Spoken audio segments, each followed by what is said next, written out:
veía un documental y ya casi vamos a entrar en esto porque quiero leerles un poco, quiero leerles la introducción, pero quiero hacer mención de esto. Ayer veía un documental antes de acostarme de algunos animales que son los más peligrosos, los más letales a nivel mundial. Y saben, había uno que hay aquí por muchos lugares. Nos llamó la atención porque hicieron referencia, es un documental de una televisora y una gente de afuera, ¿verdad? No son de aquí, y mencionaron a Costa Rica. Y entonces uno de los animales que existen no solamente en Costa Rica sino en Latinoamérica, pero mucho en Centroamérica, es la serpiente terciopelo.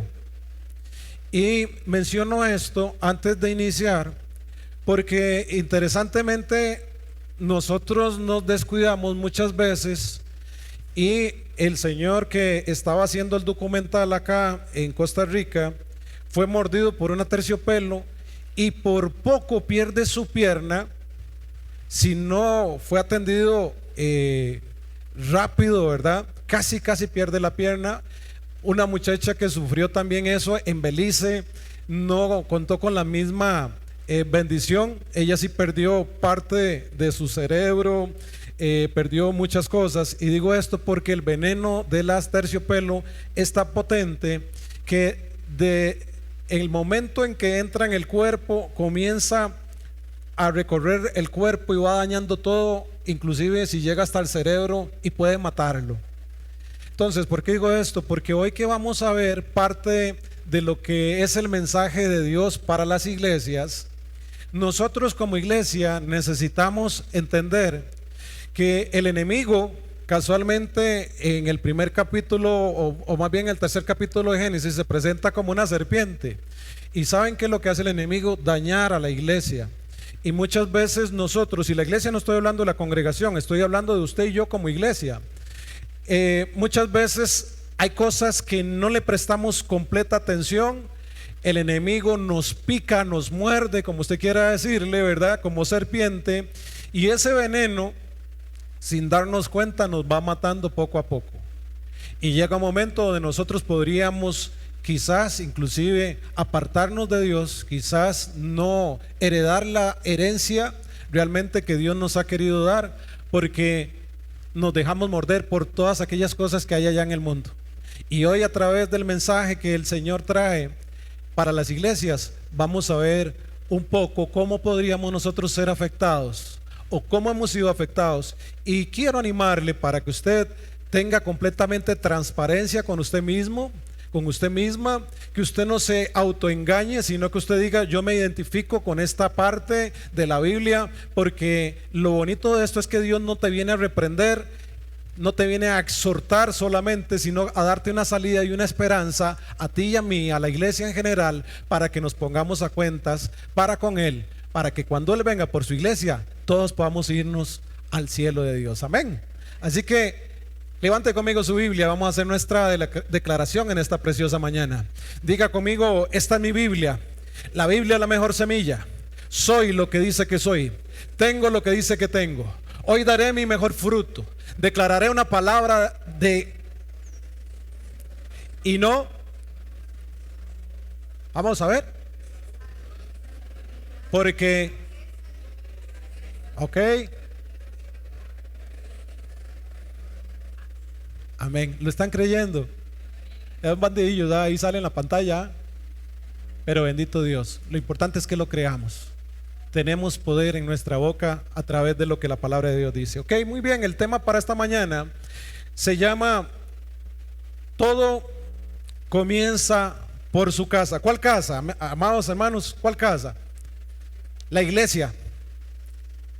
Y es que el Señor no comienza el libro hablando de la bestia, no comienza hablando del anticristo, sino que comienza primeramente, como lo hicimos la semana pasada, hablando de Jesucristo, la revelación, Jesucristo glorificado, ya no el Cordero, sino el León, el Dios que va a regresar con autoridad, con poder. De ese Jesucristo estábamos hablando hoy hace 8 días. Pero hoy vamos a tomar como referencia 2 capítulos más de Apocalipsis, y es Apocalipsis 2 y Apocalipsis 3. Voy con la introducción que tengo para ustedes esta mañana. Cuando abrimos el libro, mencionaba ahorita, dice Apocalipsis: no estamos entrando a un mundo de caos, sino al trono de aquel que reina. Sobre todo, aquí no hay oscuridad sin propósito, amados, sino luz revelada desde el cielo. El Apocalipsis no es simplemente un libro de juicios, es una carta de amor, advertencia y esperanza de Jesucristo a usted y a mí como iglesia. Y es asombroso notar por dónde decide comenzar Cristo. Les mencionaba, no comienza hablando del anticristo, ni de los sellos, ni de las catástrofes futuras.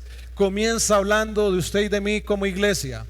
Antes de sacudir al mundo, Jesús revisa el corazón de su pueblo. El pueblo somos usted y yo. Él no está distante, amados. Camina entre los candeleros. Los candeleros representan la iglesia de Dios. Él está caminando por aquí, aunque usted no lo vea. Amén. Camina entre los candeleros, en medio de su iglesia, no como un visitante, sino como el dueño. No como un historiador, sino como un médico que examina con ojos, como decía la palabra hace 8 días y la sigue diciendo, como con ojos de fuego. Las 7 iglesias de Asia Menor, Éfeso, Esmirna, Pérgamo, Tiatira, Sardis, Filadelfia y la Odisea, eran realmente congregaciones en el primer siglo, pero también representan la condición espiritual de la iglesia en cada época. Cada una refleja el rostro del cristianismo, algunas fieles en medio del dolor, otras seducidas por la comodidad, otras vivas, que lo vamos a ver ahora, vivas de nombre, pero muertas por dentro.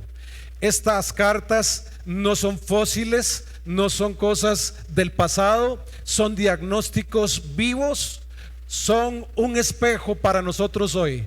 Porque cada iglesia del Apocalipsis tiene un eco en cada generación y posiblemente una sombra en nuestra propia congregación. Jesús no habla de una forma superficial.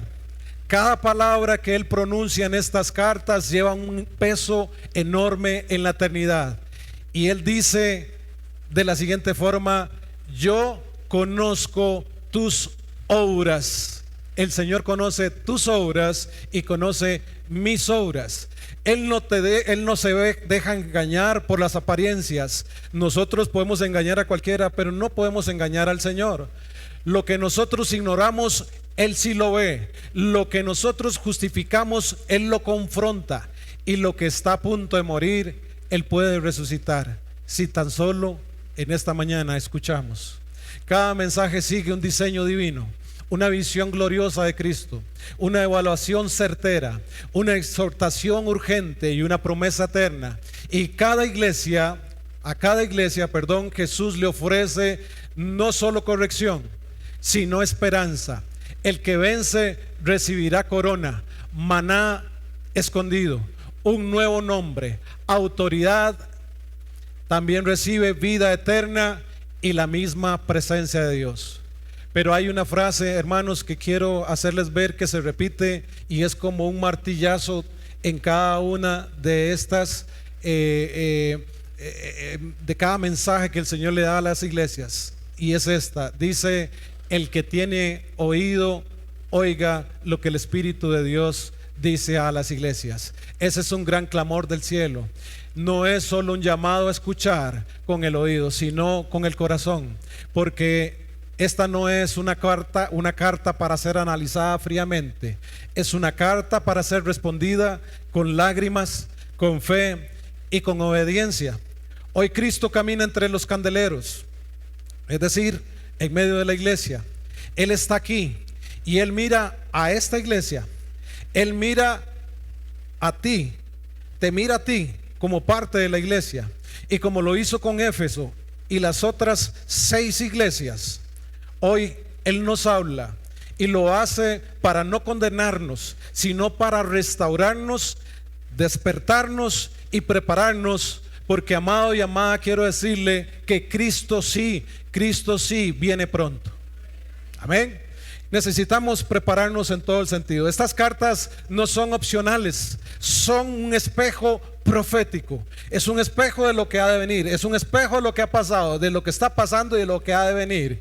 Vamos hoy entonces a ver la exposición de estas 7 iglesias bajo el juicio de Cristo. Pero quiero que usted en esta mañana, al igual que yo lo he hecho durante todos estos días atrás, es examinarme yo como parte de la iglesia, es examinar cómo está también esta congregación.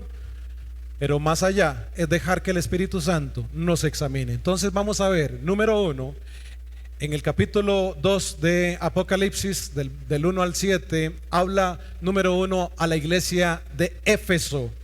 Si alguno quisiera este audio, por si quiere repasarlo, creo que lo están grabando. También, por si usted quiere repasarlo, lo puede pedir a los hermanos de multimedia. Número 1, Éfeso. ¿Qué significa Éfeso? Significa, oigan, amado, deseado. Y Éfeso, la iglesia de Éfeso fue una iglesia con ortodoxia. Es decir, fue una iglesia que recibió las reglas, las normativas, la doctrina, el dogma apostólico.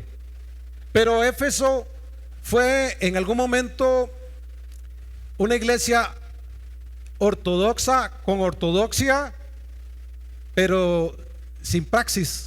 No practicó. Se cerraron tanto en un momento en la historia que llegaron a ser muy rígidos en todo, y por eso el Señor los amonesta. Ahora quiero hacerles ver un poquito en cada iglesia el contexto, porque es interesantísimo ver cómo Dios le habla a cada iglesia según lo que vivían culturalmente, ¿sí? Porque eso es importante. A veces vemos imágenes y no las entendemos. Entonces, el contexto de Éfeso es que era un centro comercial y espiritual, famoso por el templo de Artemisa para los griegos, pero de Diana, la diosa Diana, para los romanos, ¿verdad? Entonces era un templo considerado una de las 7 maravillas en el mundo antiguo. Imagínense qué importante que era esa ciudad por esas características, y generaba mucha economía, porque habían muchos artesanos, como decir aquí en Sarchí. Y entonces, en vez de hacer algunas cositas que digan Costa Rica o Sarchí, hacían templos pequeñitos de Artemisa y los vendían con todos los detalles y todas las cosas. Como había gente tan creyente en ídolos y de todo, era un centro también que generaba mucha economía. La iglesia allí era fuerte doctrinalmente, y oiga lo que estoy diciendo en esta mañana. Era gente que conocía mucha doctrina. Es posible que aquí estemos algunas personas que conozcamos mucha Biblia, tiro libre, pero nada más. Ya el Señor no está ahí. Solo conocemos Biblia, conocemos doctrina. Era celosa de la verdad, inclusive defendían lo que decía aquí, probaban a los profetas y a los maestros y a los falsos y los sacaban. Era gente que se regía por la Biblia, pero Dios ya había desaparecido de sus vidas.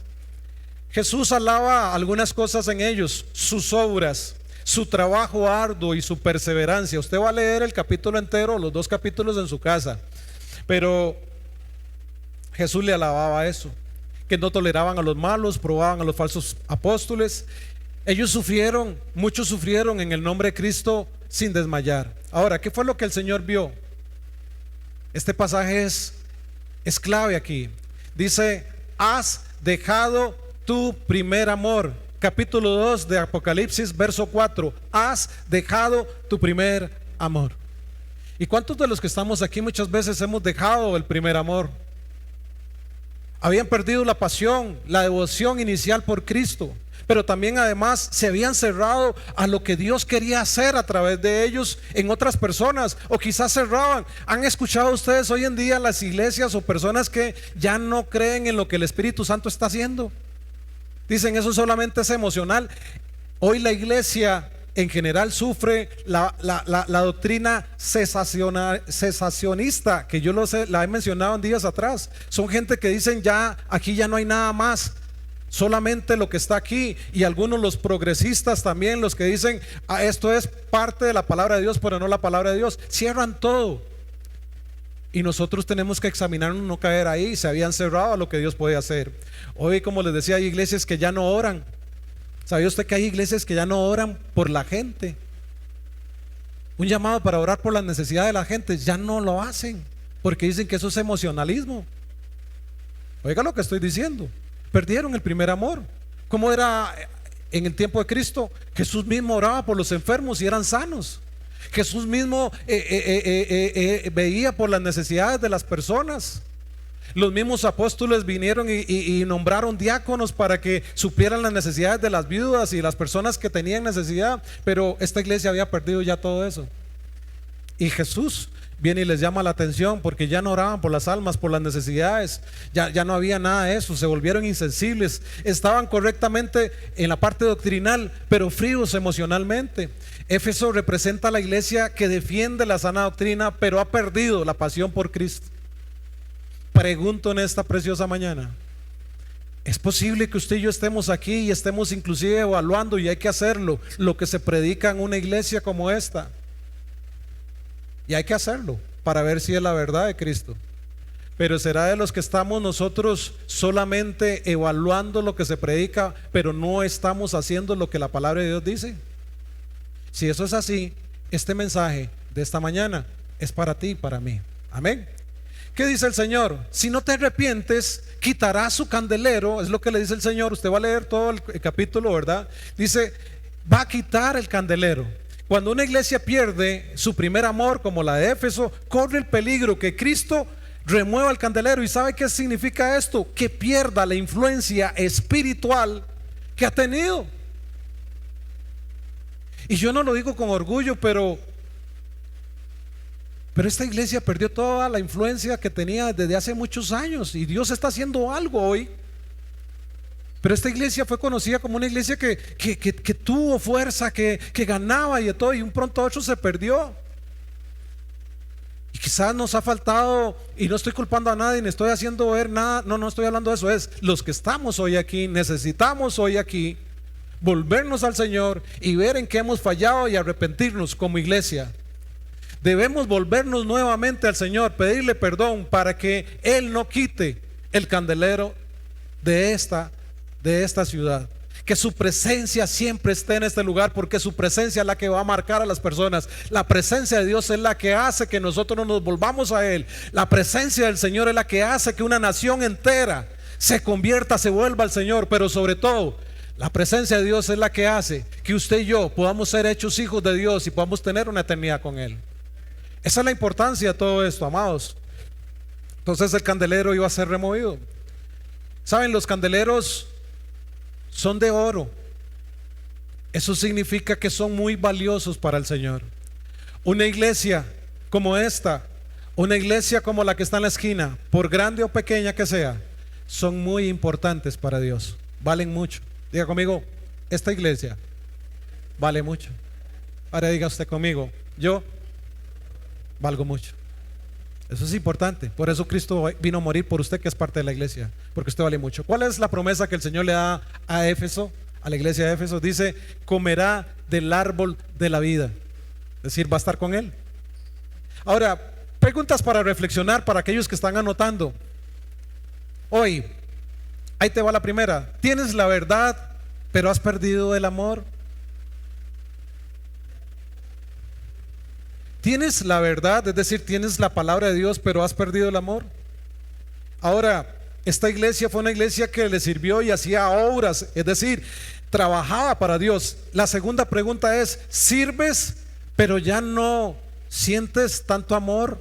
Es decir, es que no es servir, es hacerlo con amor. Yo no uso el término tengo carga por los perdidos. ¿Quién quiere tener carga? A ver, ¿a cuánto le gusta llevar una carga? Un saco de aquí a allá a ¿cómo se llama allá arriba? A Monte Tabor. ¿Quién quiere llevarse un saco de papas a Monte Tabor? Todo feliz, échese un saco. No, nadie quiere. Pero si usted se apasiona, si usted tiene pasión, yo estoy seguro que usted no se llevaría uno, se llevaría 2 sacos. Aunque tenga que ir haciendo paradas, aunque tenga que esperarse, usted lo va a hacer porque usted ama, apasiona llevar los sacos de papas. Entonces, cuando nosotros ejercemos el ministerio que Dios nos ha dado con pasión, no hay carga, no hay excusa que valga, porque lo hacemos con amor. Amén. Número 2, aquí hay solo 2 iglesias que Dios no le reclama nada. Solo hay 2. Una es esta que vamos a mencionar. La segunda, Esmirna. ¿Qué significa Esmirna? Pero antes de eso quiero decirle lo que dijo el Señor. Dice que Esmirna era pobre. Vea qué contradicción. Pobre pero rica. Usted va a ser pobre y rico a la vez. Lo vamos a ver en esta mañana. ¿Qué significa Esmirna? Esmirna significa mirra, amargura, sufrimiento con fragancia. Oiga, qué contradictorio todo esto. Pero ¿saben qué? La mirra era una esencia que se sacaba de los árboles y se usaba a veces tanto para eventos fúnebres, pero también como para hacer perfumes. Y esta era una iglesia que había sufrido muchísimo. ¿Cuál era el contexto de esta iglesia? Era una ciudad rica, era una ciudad orgullosa. No estoy hablando de la iglesia, de la ciudad de Esmirna. Dice que era rica y orgullosa, leal al imperio romano. Los cristianos, adivinen qué, eran perseguidos por no adorar a César. Cualquier parecido a lo que vivamos usted y yo hoy en día no es coincidencia. Usted y yo podemos ser perseguidos hoy por el simple hecho de ser creyentes, porque no nos acomodamos a este mundo ni a las reglas de este mundo, a lo que dicta el mundo, adorar de alguna forma lo que el mundo adora. Qué triste es ver a hermanos, lo digo con tristeza, no con punto de crítica, ver a hermanos metidos en conciertos de Chayanne y con el teléfono aquí, ay Chayanne, y gritando ellas y de todo.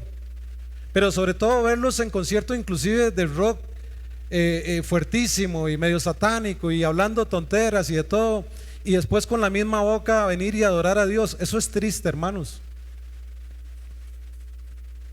Esta gente era perseguida porque no había dado el brazo a torcer, porque cuando usted y yo salimos del mundo somos personas diferentes, se supone.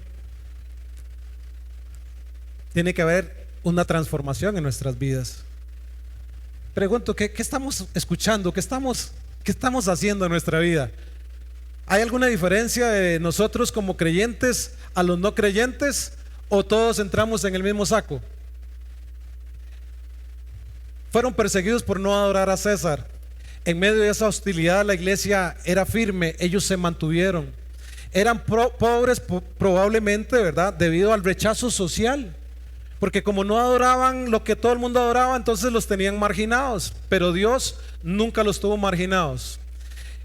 Eran ricos, ¿por qué? Porque eran ricos espiritualmente. Aunque materialmente a veces tenemos carencia como cristianos, a veces digo, eran ricos en fe, fidelidad a Dios y testimonio.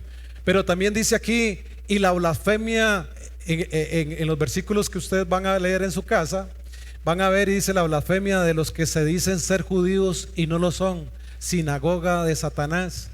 Habían muchos judíos que decían creer lo que decía la palabra de Dios, pero perseguían a la gente sin amor y hasta los mataban y los entregaban por ignorancia, por orgullo, por lo que sea. Hay muchos cristianos hoy en día que hacen lo mismo que estos judíos. Qué triste, ¿verdad que sí? Hola, hola, todos estamos aquí. ¿Es triste o no? Es triste. Necesitamos poner, como dicen, las barbas en remojo. Lo que el Señor vio en esta iglesia, dice: yo conozco tu tribulación y tu pobreza, pero tú eres rico. ¿Qué ve el Señor en ti hoy? ¿Qué es lo que ve el Señor en ti? Basándonos en Esmirna, una iglesia perseguida que no tiene templos ni recursos, quizás. Tal vez no tenía un templo como esto, si se puede llamar templo. Esto para mí es un local, ¿verdad? Donde nosotros en el templo somos usted y yo. Pero no tenían recursos, no poseían nada, pero eran fieles, eran íntegros y tenían una riqueza eterna. ¿Cómo nos miramos nosotros con base a esta iglesia? Jesús no le reprende nada a ellos. Jesús no les reprende nada, más bien les da una promesa linda que ahí va a salir, me imagino, en la pantalla, no sé si sale, pero si no, anótela, y si no, léala en la palabra de Dios. Dice que Él les promete la corona de la vida. No sufrirá la segunda muerte. Vea qué interesante. Ahora, preguntas para reflexionar. ¿Puedes tú perderlo todo y aún así ser fiel a Dios? Hola. Porque es muy fácil nosotros adorar y seguir a Dios cuando todo lo tenemos. Pero si perdemos a la esposa, al esposo, los hijos, la casa, el empleo, el dinero, ¿seguiríamos siendo fieles? ¿Somos fieles nosotros dándole al Señor ganándonos 20,000 colones en una semana, como ganando 1,000,000 en una semana? ¿Somos fieles en la salud y en la enfermedad, o solamente en la salud? ¿Adoramos al Señor en el verano y en el invierno nos escondemos? Si me estoy dando a entender. Esta iglesia era experimentada en quebranto, era una iglesia que había sufrido, pero ellos permanecían fieles. Muy bien, vamos a avanzar, vamos a la número 3, Pérgamo. Pérgamo, ¿qué tenía Pérgamo? Pérgamo, en el capítulo 2 de Apocalipsis, verso del 12 al 17, usted va a encontrar ahí que era una iglesia que toleraba el error. ¿Qué significaba Pérgamo? Pérgamo significa unión, matrimonio. Usted puede decir, pero eso es bueno. Sí, pero era una unión con el mundo, era un matrimonio con el mundo, es la diferencia. No es lo mismo que nosotros seamos la esposa, que el Señor viene por ella, la novia que la va a convertir en esposa, y seamos uno con el Señor, como el último canto que teníamos, el que se une a ti, uno es contigo. Que seamos uno con el mundo. Tiro libre. Era una unión con el mundo. Escuche Pérgamo, el contexto. Pérgamo tenía el primer templo imperial en Asia. ¿Qué significa esto? Era el primer templo, inclusive a los emperadores, a los gobernantes de aquel momento los adoraban. Inclusive habían unos que tenían hasta una moneda que decían así: César es Dios, es Señor y Dios. Oiga, y eso es lo que existía ahí. Albergaba adoración a Zeus, a Dionisio. Y escucha aquí los que saben de medicina, ve qué interesante esto. Asclepio. ¿Lo han visto en un logo de medicina ustedes? Eso es un báculo con una serpiente. Había un templo de adoración a Asclepio. ¿Y saben qué es lo que sucedía en ese lugar? Era una ciudad entera en la altura, donde habían templos de todo lo que usted se pueda imaginar. Y ahí era donde estaba esta iglesia. Entonces dice que había un trono espiritual ahí. Tenía una de las bibliotecas. En Pérgamo existía una de las bibliotecas más grandes del mundo antiguo. Era la segunda después de Alejandría. Tenía más o menos 200,000 tomos. Y para tener libros no era como los que tenemos ahora, que usted los estima así, eran rollos. Pero era diferente la literatura. Era muy importante la ciudad. Un lugar de intensa idolatría, como les decía, culto al imperio romano, ¿verdad? El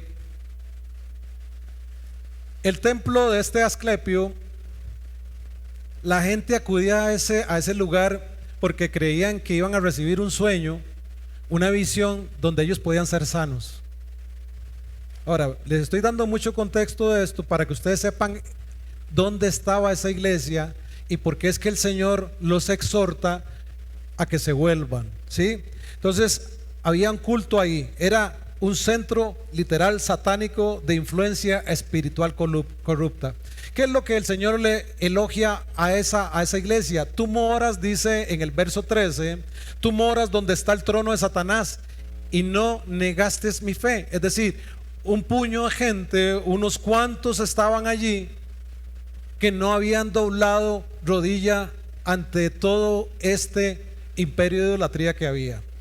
A pesar del entorno demoníaco y corrupto, algunos cristianos permanecían fieles, aunque usted no lo crea. ¿Qué se refiere al trono de Satanás? Puede ser muchas cosas. Puede ser el trono de Zeus, ¿verdad? Que les decía, era una acrópolis en una ciudad elevada, ¿verdad? Un centro de adoración a dioses protectores. Habían dioses de todo, ¿verdad? Y ya les dije, este dios Asclepio era, según ellos, un dios de la sanidad. Una fuerte presencia a César. Y ahí mismo donde usted va a ir leyendo va a salir un personaje que solo sale ahí, Antipas.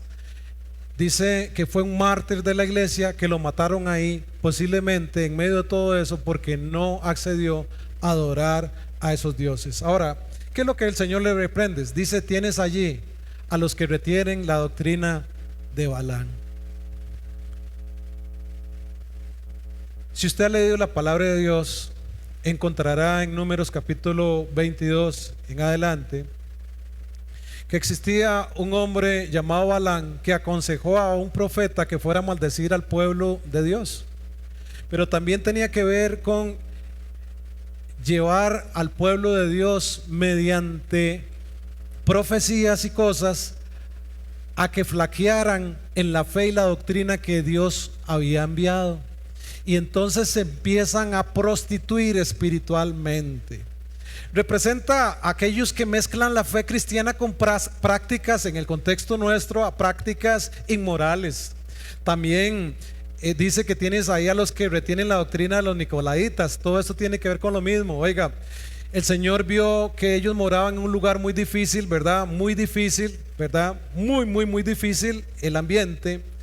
Pero el Señor les exhorta a que no caigan en eso, sino que se arrepientan. Escuche, Pérgamo es la iglesia que mezcla. Escuche, esto lo puse así muy y lo subrayé. Si usted viene a ver mi computadora va a verlo con negrita grande y en rojo. Pérgamo es la iglesia que mezcla verdad con error y piedad con permisividad. Es decir, no denuncia el pecado por no incomodar. ¿Cómo la ven desde ahí? Hay gente que si usted le dice que está mal, se enojan con uno. Yo tengo que decir, como pastor, tengo que decir, bueno, alguien dijo que se van, posiblemente se van de la iglesia. Y no solo de esta, sino de otras iglesias se van. Porque le decís, mi hermano, usted está mal, usted está en pecado, arregle ese asunto delante de Dios, porque quieren la bendición de Dios, pero sin el Dios de la bendición. Y esto es lo que estaba pasando aquí. No denuncian el pecado, no denuncian porque quieren quedar bien con los demás. Y eso no es lo que Dios nos llama a hacer. Dios nos habla a hablar de la verdad del evangelio. Por lo tanto, los nicolaitas eran un grupo dentro de la iglesia, no era un grupo afuera, era un grupo que estaba dentro de la iglesia que promovía esas cosas. A ver, ya casi me siento, mi amor. Es que cuando yo estoy mal, ella es la que me cuida. Y yo a veces no hago caso. Y entonces al final le toca doble a ella. Pero escuche, ¿cuántos de los que están aquí a veces han recibido una propuesta indecorosa dentro de la iglesia? Echámonos unas chelitas. ¿Entendemos el término chela? Sí, unas birritas. Por sí. No. Tener relaciones sexuales es para ver si hay compatibilidad, para que después no haya divorcio. Tranquilo, todo está bien. Hermano, Dios es un Dios de amor y de misericordia. Además, lo podemos hacer, no hay ningún problema. Ese grupo estaba allá adentro, ese grupo no estaba allá afuera. Es que estamos hablando dentro de la iglesia. Y esto pasa y sigue pasando. ¿Qué tenemos que hacer nosotros? Venir y cortar de una vez todo lo que es que no nos acerca a Dios, que no edifica, cortarlo y decirle no, eso será usted, yo no. Pero necesitamos ser firmes en esto porque nosotros estamos viviendo, nosotros tenemos que identificarnos con estas iglesias. Eso no fue, como les digo, la iglesia del primer siglo. Esto es para nosotros también hoy. Dice, el Señor odiaba, es que escuche lo que dice, es que yo no lo estoy inventando. Hay una parte ahí donde habla, bueno, ellos rechazaban todo lo que era la ley moral, tenían compromiso con el mundo. Yo me he topado gente con el carro en Palic, con sus buenas birras y sus buenas, he visto gente comprando sus cigarrillos y todo. Yo sé que es un proceso y de todo, pero oiga, estoy hablando de cosas, es que tengo que decirlo porque son cosas muy sencillas a la vista, muy normales, quizás se ven muy comunes, pero no está bien. Gente hablando con malas palabras y maldicientes y todo eso. Eso no está bien, hermanos, eso no está bien. Entonces, compromiso con el mundo, porque si no, entonces, ¿qué van a pensar mis amigos, mis compañeros de trabajo? Que estoy fuera, está out o está in. Yo prefiero estar in, pero in en el reino de los cielos. A mí no importa si estoy out aquí, si estoy fuera de todo aquí, mientras esté en las grandes ligas, y esas se juegan allá en el cielo. Amén. Entonces, ellos confundían o trataban de confundir a la gente, de disfrazar la libertad que tenemos en Cristo con el libertinaje. Esa es la gran diferencia, porque Pablo dijo: todo me es permitido. Yo puedo ir, alguien vino y dijo, hay un meme ahí, ¿verdad? ¿Puedo tomarme unas birras? Puede tomarse unas birras. Como cristiano, puedo tomarme unas birras. Puedo ir y acostarme con la vecina, y con la que puede ir a acostarse con la vecina. Puedo robarme aquello, puede robárselo. Entonces, ¿qué es lo que no puedo hacer como cristiano? Ir al cielo. Como ese tipo de cristiano no puede.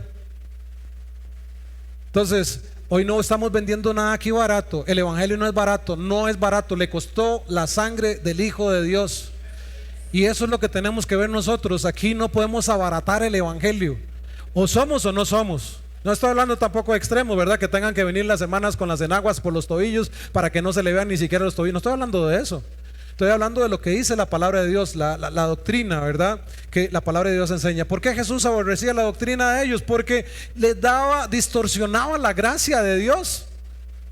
Imagínense, hoy vivimos, hay gente que vive con una super mega gracia de Dios. Dice, no, si Dios es un Dios perdonador, sí es perdonador, pero dice la palabra de Dios, ¿qué otro sacrificio podemos hacer si pisoteamos la cruz de Cristo? Estoy parafraseando, ¿sí? ¿Qué otra cosa queda más? Si ya pisoteamos lo que Cristo hizo y seguimos pecando como cualquier otro impío, ¿qué más puede pasar? Ya no puede pasar nada más. Y como cristianos, usted y yo tenemos que regirnos por lo que la palabra de Dios dice. No deje que nadie le distorsione la gracia de Dios. Estamos aquí por gracia, un favor que no merecemos. Es un regalo de Dios, pero no podemos pisotearlo. Ya deje de jugar al cristianismo. Seamos la iglesia victoriosa del Señor. Amén. Dice Pablo en Romanos 6 el 1 y el 2, dice más o menos así, dice: ¿qué pues perseveraremos en el pecado por estar bajo la gracia?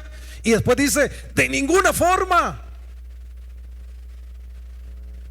Es que nosotros somos cristianos que seguimos pecando aquí porque estamos en este estuche todavía, pero hacerlo deliberadamente no se vale, ¿verdad? Esa gente contaminaba la pureza de la iglesia. Esa gente dejó de ser luz hace mucho tiempo. Hay gente en las iglesias que dejaron de ser luz hace mucho tiempo, dejar de ser sal. La sal sazona, la sal da sabor. Pregunto en esta mañana, ¿estamos siendo sal? ¿Estamos sazonando? ¿Estamos dándole buena sazón? ¿Qué le dice el Señor? Si no te arrepientes, vendrá con la espada en su boca. Pero vean que Dios más misericordioso. Aquí en esta hay unas iglesias que me estoy haciendo un poquito más grande el tiempo, pero escuche. En esta iglesia el Señor dice que le da el maná escondido, que tiene que ver con alimento espiritual. Pero escuche otra cosa. Dice que le dará también al que persevere hasta el final una piedrecita blanca. Usted lo puede leer ahí en su casa con detenimiento. Y hay varias figuras que se usaban con la piedrecita blanca. Yo voy a usar esta que también se usaba en aquel momento, y es en el buen latín tessera hospitalis, que era una piedrecita como la que usan los románticos hoy en día en forma de corazón. Esa no era forma de corazón, era una piedrecita, pero esa tenía, la que estoy mencionando para contextualizar, los enamorados usan un corazón con la letra de la chiquilla a un lado y con la de él al otro lado, y la parten, son dijes y la andan en la cadena. Entonces cuando usted las pega, forman nuevamente el corazón. La tessera hospitalis era algo así similar. De un lado iba escrito, y podía ser de una piedra de mármol, o algunos casos lo hacían hasta de metal, pero esta por las características era de mármol, era blanca, dice una piedra blanca. Entonces hacían un pacto entre dos personas, Rigo y yo. Rigo y yo nos amamos en el Señor, super mega amigos, y entonces decíamos, hagamos una especie de pacto entre nosotros, de ser hospitalarios con nuestras generaciones. En el momento en que Rigo necesita algo de mí, va a venir y va a poder de alguna forma hasta reclamar con ese pedazo de piedra, decir: ¿te recuerdas el pacto que hicimos? Pero si el hijo de mamá murió, Rigo podía venir y decirle a mi esposa o a los hijos que habíamos hecho un pacto y que necesitaba ayuda, podía hacerlo. ¿Sí me estoy dando a entender? Entonces el Señor le dice a la iglesia que le daría una piedrecita de estas con un nombre escrito. Yo sé que usted ya captó lo que estoy diciendo en esta mañana. Usted y yo, según la palabra de Dios, recibimos un nombre diferente. Es el nombre que el Señor nos dio, un nombre nuevo.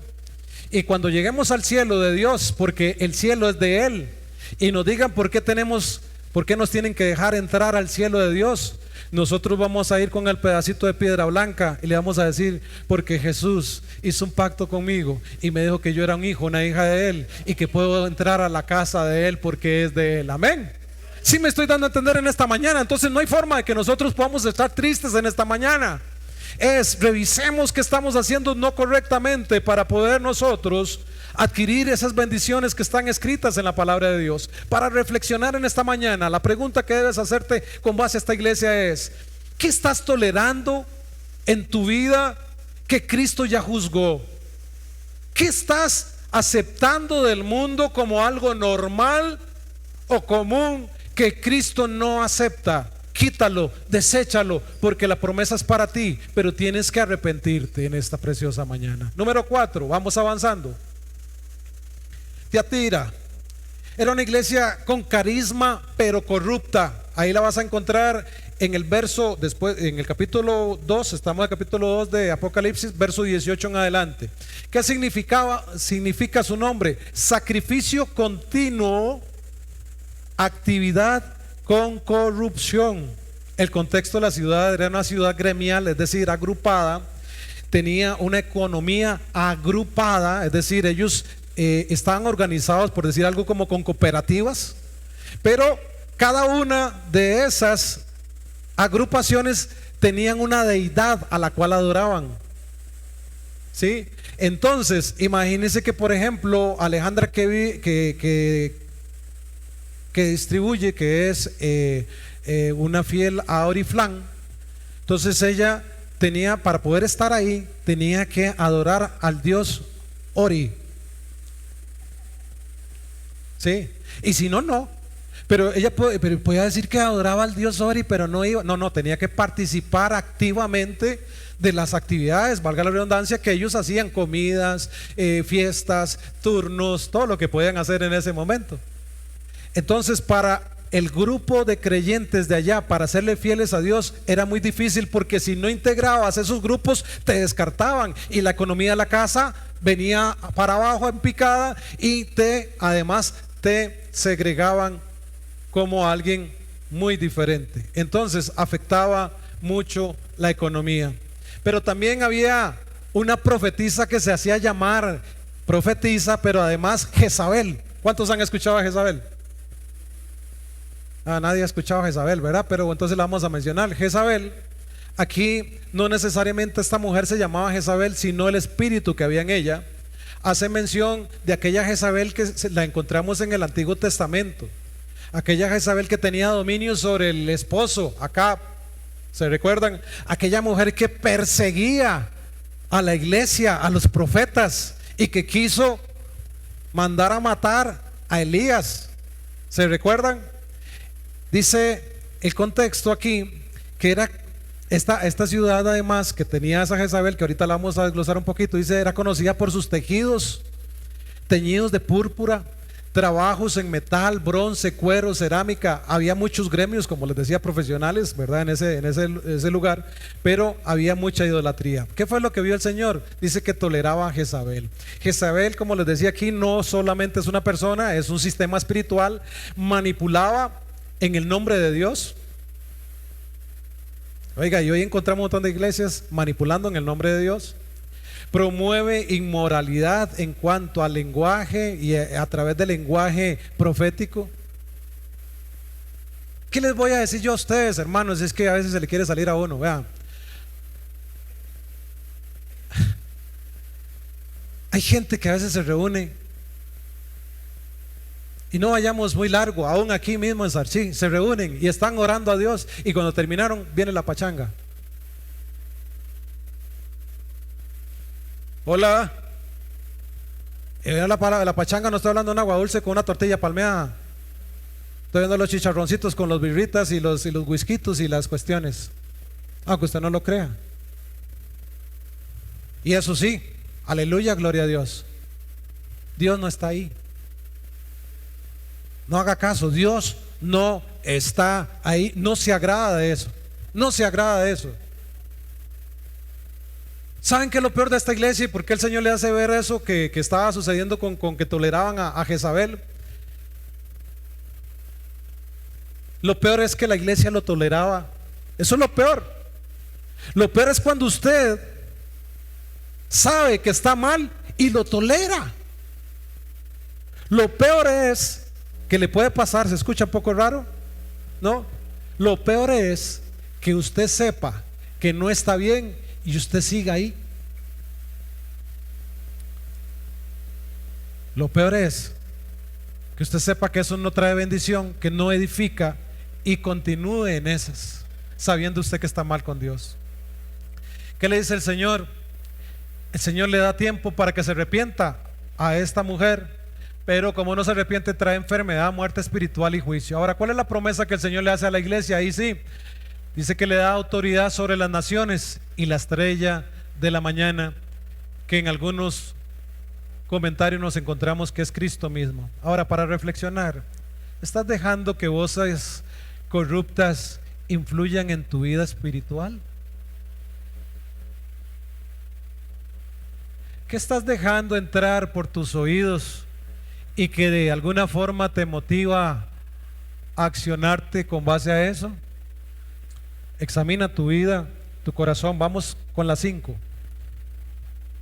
La última a mí me voló la cabeza, pero vamos con las 5. Escuche, Sardis, forma de vida, dice que tenía, fama de vida, pero muerto. Significado de Sardis es remanente, escape, apariencia de vida, pero muerto. El contexto de Sardis era que era una ciudad invencible, era una ciudad muy segura, pero a causa de la soberbia fue conquistada en algún momento.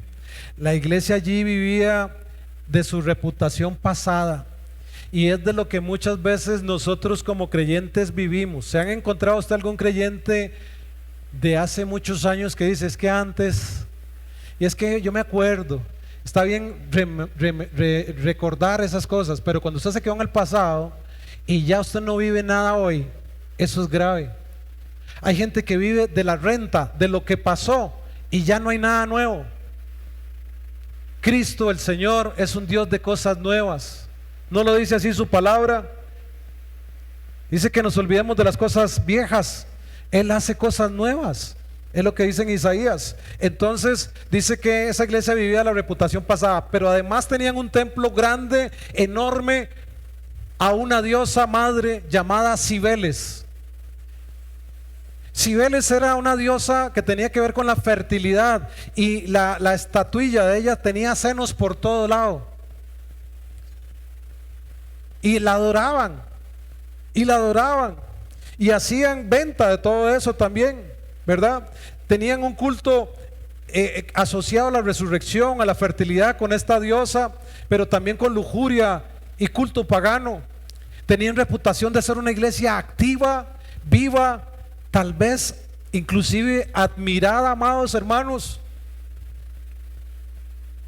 Pero Dios ya no estaba ahí tampoco. Se había sacado a Dios también de todo. Dice: tus obras han sido perfectas delante de Dios. Es lo que el Señor dice, tus obras. Pero habían permitido esto, eran incompletas, vacías, superficiales. Dice: tal vez había actividad, pero no fruto espiritual, ni verdadera santidad. Oiga lo que estoy diciendo en esta mañana. Quizás conoces de Dios, quizás sabes todo de Dios, pero ya no hay fruto espiritual en tu vida, pero ya no hay santidad en tu vida. No sirve de nada todo lo que hagas. Debemos examinar lo que Dios El Señor vio, dice, tienes nombre de que vives, pero estás muerto. Sardis es la iglesia de apariencia, eventos, programas, edificios, pero sin vida. ¿Cuántos conocemos iglesias llenas de eventos, de edificios, de tantas cosas, pero ya no hay vida? Ya no hay vida.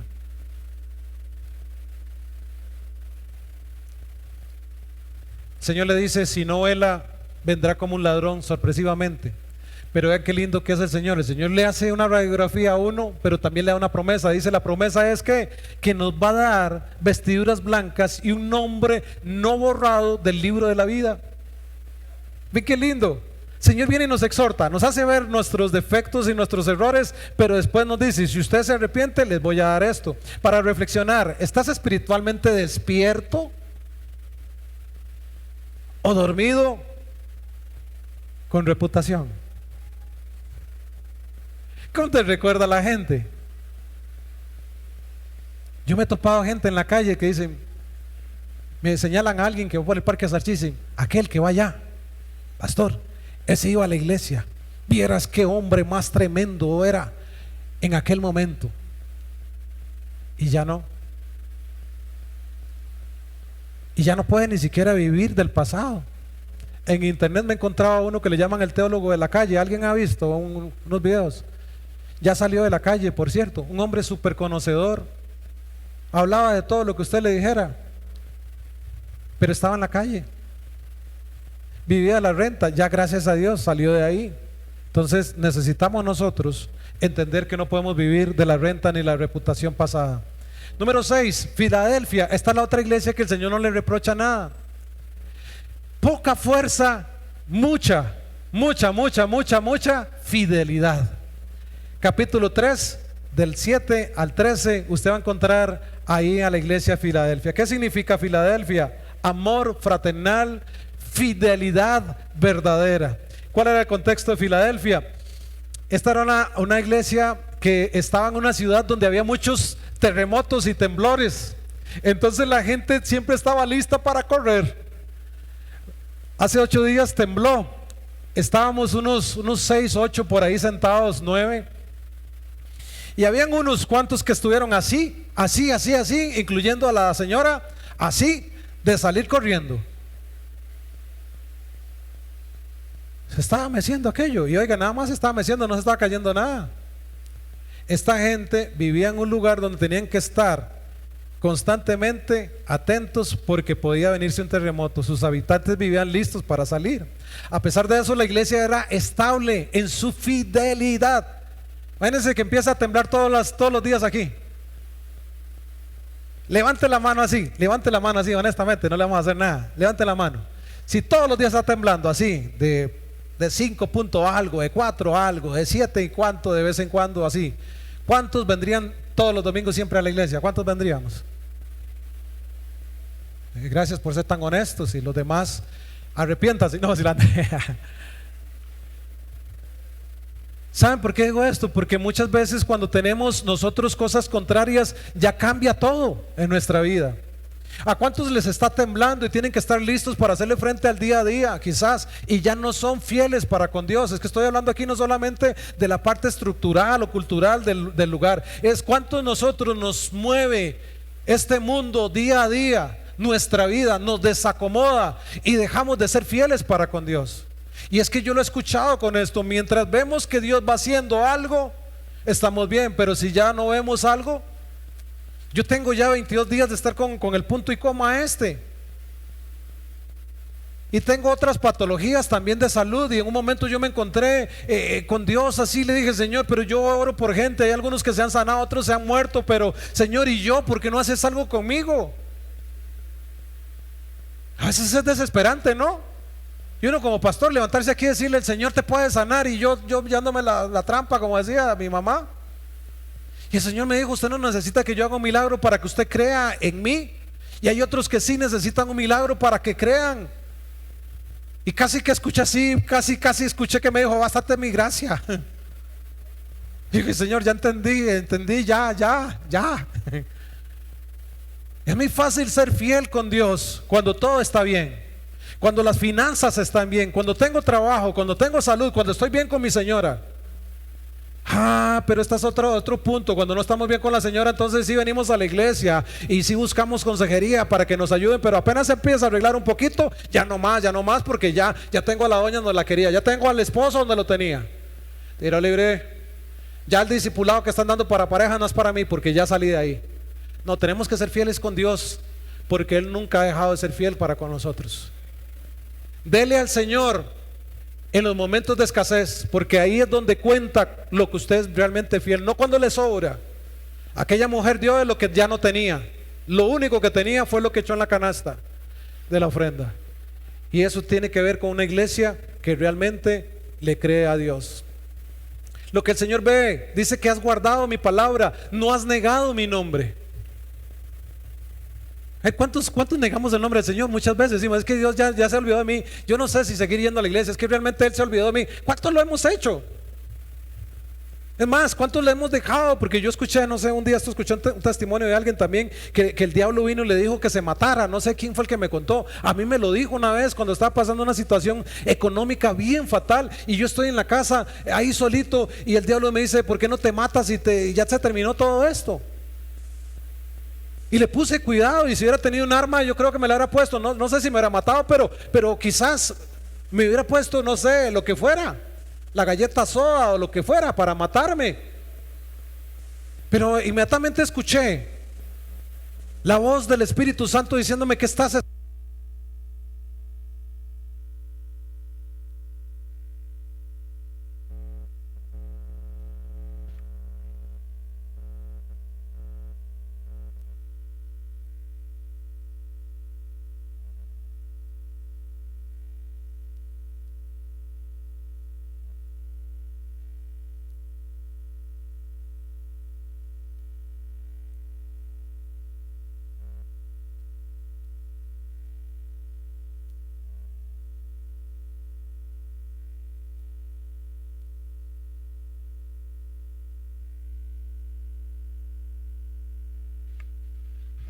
así.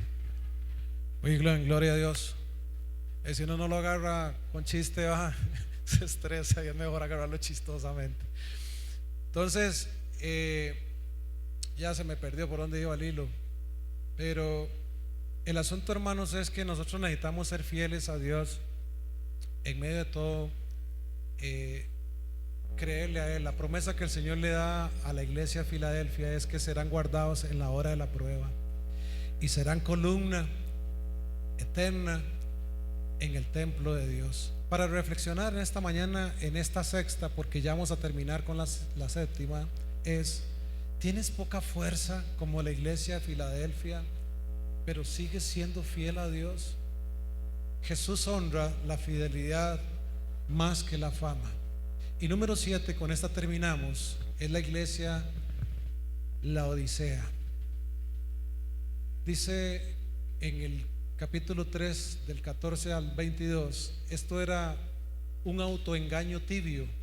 Significa el nombre voz del pueblo. Escuche, voz populi, vox dei, la voz del pueblo mandaba ahí. Autoengaño, gobierno humano sobre el divino.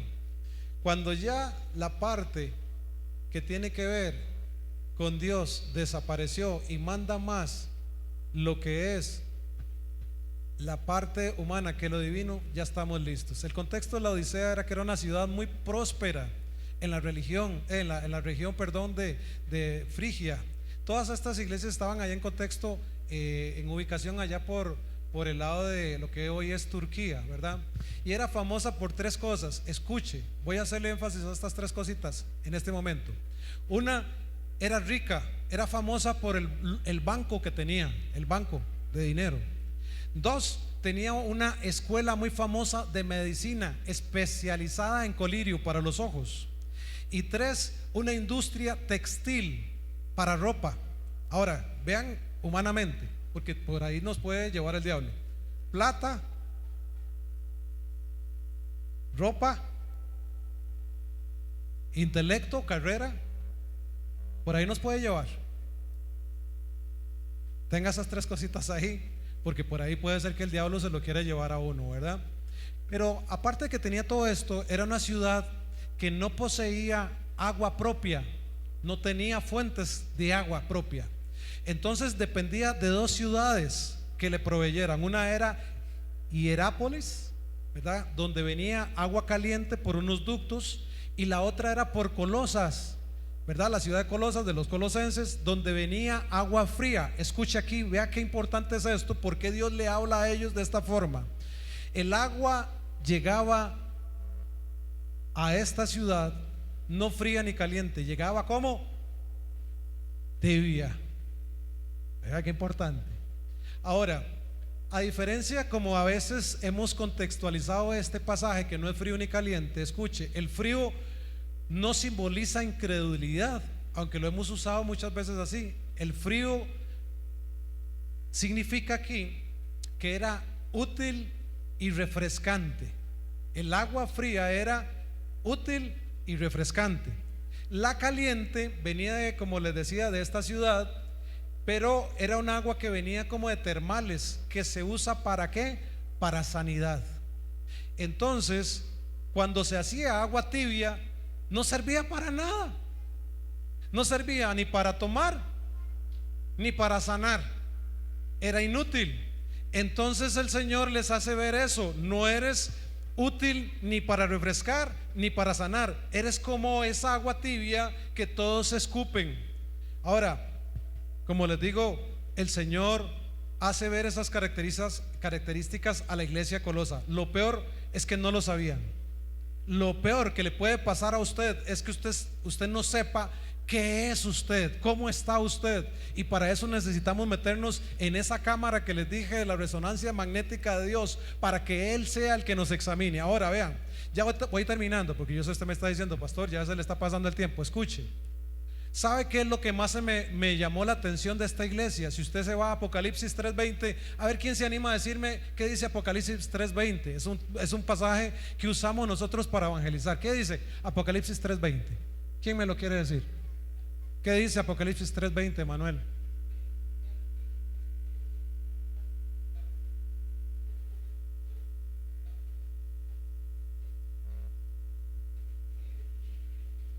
Qué triste. ¿Ya lo vieron? Qué triste. En las otras iglesias el Señor estaba dentro de las iglesias, pero en esta es la única iglesia que dice: yo estoy tocando la puerta y llamando. No hay ninguna otra iglesia. Era una iglesia que no era fría ni caliente, pero dice que el Señor está tocando a la puerta, esperando que alguien le abra. ¿Para qué? Dice: entraré a Él, cenaré con Él y Él conmigo. ¿De qué habla eso? De comunión. Y si no estamos teniendo esto, es posible, amado, que el Señor esté tocando a la puerta de tu corazón en esta mañana para que tú le abras la puerta, porque crees estar bien. Es más, vean lo que dice la palabra de Dios. Dice en el verso 17 de Apocalipsis 3, con esto termino, dice: tú dices, está hablando de la iglesia de Laodicea, dice: tú dices, yo soy rico, me he enriquecido y no tengo necesidad de nada, y no sabes que tú eres un desventurado. Eso lo está diciendo el Señor, no yo. Miserable, pobre, ciego y desnudo. Oiga lo que le ataca. Decían que era rico por el banco, decía que tenía mucho poder porque eran poderosos en el colirio que habían inventado ellos, y mucha gente venía por eso, pero también por las telas y las riquezas que tenían. Y el Señor le dice: no es nada de eso, usted está mal. Pero aún así el Señor le dice a ellos que le da una promesa de sentarse con Él en su trono. Y en esta mañana yo quiero que usted medite en cuál de estas deberíamos ser una recopilación de las 7 en las cosas buenas y quitar todas las malas, para irnos con Dios. Reflexiona: ¿está Cristo dentro de tu vida o solo está afuera tocando?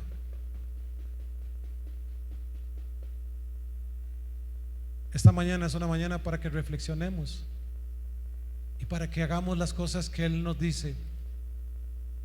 ¿Qué tipo de iglesia eres tú? Es la última pregunta que te dejo allí. Jesús habló a las 7 iglesias y hoy habla a nosotros. Él conoce las obras, tus pensamientos, tu condición interna y tu postura espiritual.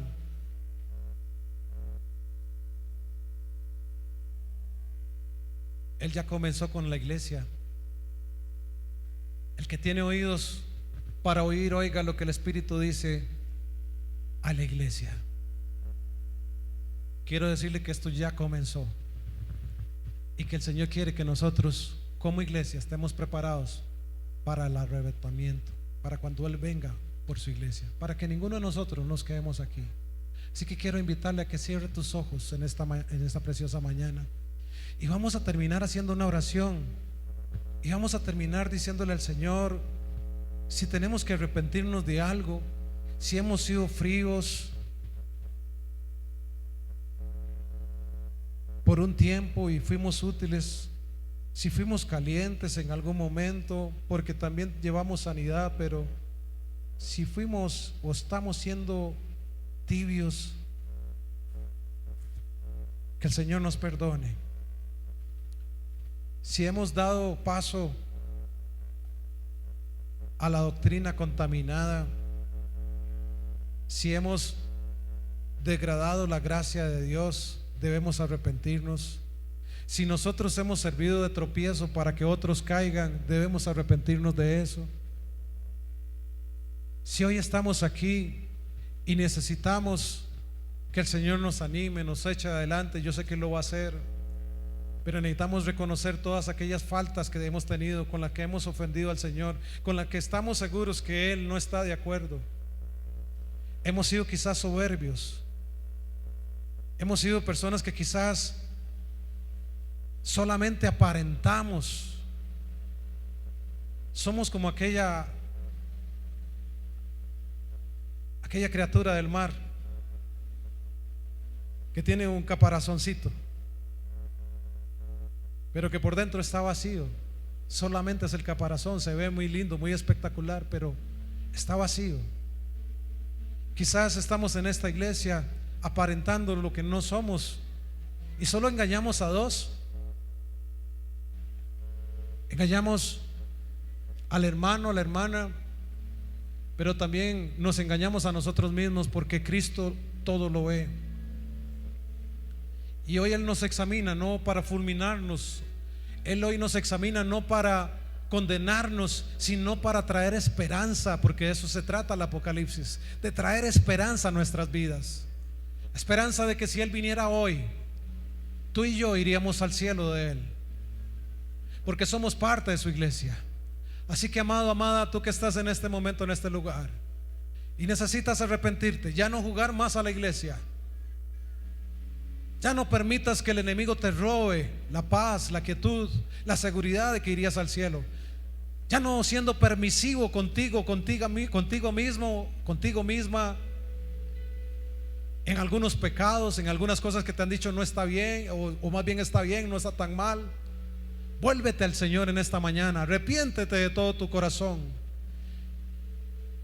Ahí donde tú estás, quiero dirigirte en una oración. Señor, toca el corazón de mis hermanos. Quiero dirigirte en una oración en esta preciosa mañana. Dile ahí, si tú te identificas con alguna de estas áreas, has sido permisivo, permisiva, te has alejado un poco del Señor, has justificado ciertas cosas, te has corrompido con el mundo, ha habido dualidad en ti, decir con lo bueno y con lo malo. Arrepiéntete en esta mañana.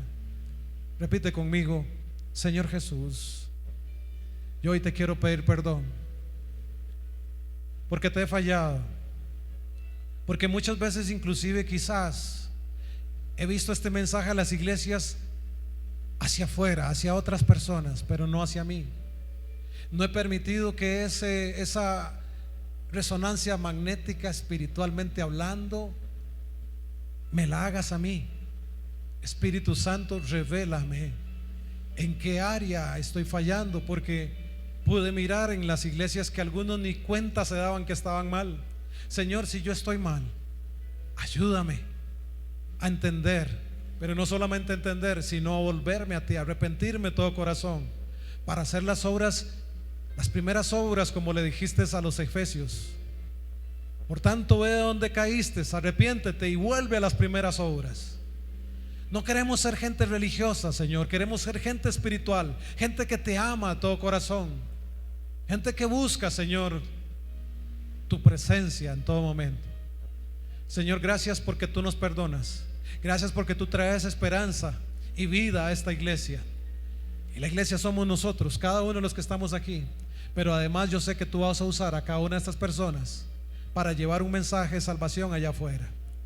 Toca, Señor, a cada una de estas personas, bendíceles, ayúdales, y que tengan una calidad de vida espiritual hermosa, transparente contigo, sin fingimiento, quizás con dolor en algunos momentos, quizás con tristeza en algunos otros, pero entendiendo que tú eres nuestro consolador y que en ti somos más que victoriosos, y que, Señor, no hay forma de que podamos perder, porque en ti, Señor, somos victoriosos, más que victoriosos. En ti, Señor, estamos confiados, porque tú vienes por tu iglesia y tú has preparado una morada para cada uno de nosotros. Y hoy te bendecimos y te glorificamos en el nombre maravilloso de Cristo Jesús, Señor nuestro. Señor, que esta semana que inicia hoy sea una semana de éxito, de alcance, de bendición para cada uno de mis hermanos. Guárdalos en todo momento. Que tu gracia, tu amor y tu misericordia sea con ellos. Amén y amén.